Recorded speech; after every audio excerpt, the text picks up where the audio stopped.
আপনাদের কাছে জোরহাত অনুরোধ, আমরা একটা মহৎ উদ্দেশ্য নিয়ে আজকে এক জায়গায় হয়েছি, ঠিক কিনা বলেন?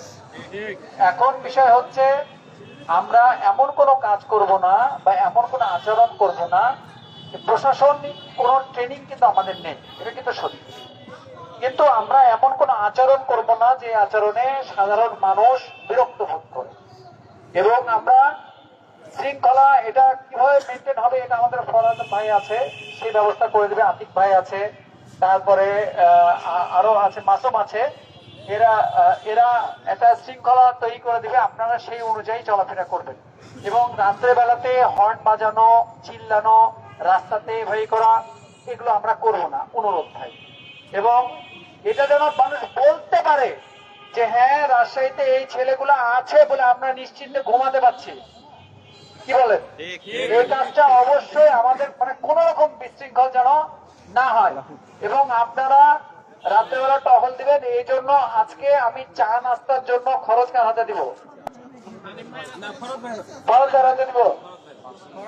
আচ্ছা, তাই ইনশাল্লাহ আপনারা যেটুকু পারেন একটু চেষ্টা করেন। আমি একটু রাজশাহীর বাইরে যাচ্ছি, ইনশাল্লাহ আগামীকালকে পারবো না, পরশু দিনকে যদি হয় প্রোগ্রাম চলে, ইনশাল্লাহ দেখা হবে। আমি আর কথা বলছি না, আমাদের ভাই কথা বলবে, ফারুক ভাই। আলহামদুলিল্লাহ, চা নাস্তা খাওয়া, চা নাস্তার খাওয়ার টাকা পাওয়া গেছে। ঘটনা হচ্ছে আমরা ঘন্টা দিব না ইনশাল্লাহ, ঠিক আছে? খুব শান্তভাবে আমাদের মোটামুটি প্রচার হয়ে গেছে যে আমরা রাস্তায় আছি, আমরা জেগে আছি, আমরা জেগে আছি। সেটা হচ্ছে আমরা জেগে আছি, কোনো ধরনের কোনো অন্যায় হতে দিব না। আর ব্যাপারটা এরকম না যে আমরা এখানে 50-60 জন আছি, ব্যাপারটা এরকম না, ঠিক আছে? পুরো শহর আমাদের সাথে আছে।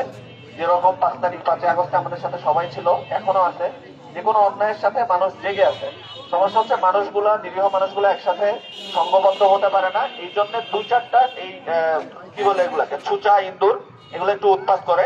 এই উৎপাত গুলো আমরা ইনশাল্লাহ বন্ধ করবো। অলরেডি ঢাকার দিকে উৎপাত বন্ধ হওয়ার দিকেই গেছে। আমরা ইনশাল্লাহ শান্তিপূর্ণ ভাবে এবং মানুষের সুস্থতার জন্য যেভাবে করা লাগে সবাই সম্মিলিত ভাবে সেভাবেই করব।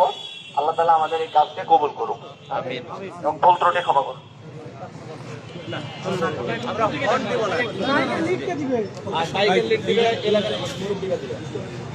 বাইকের লিফট হচ্ছে আনাস ভাই একটা, আর হচ্ছে আরেকটা বাইক।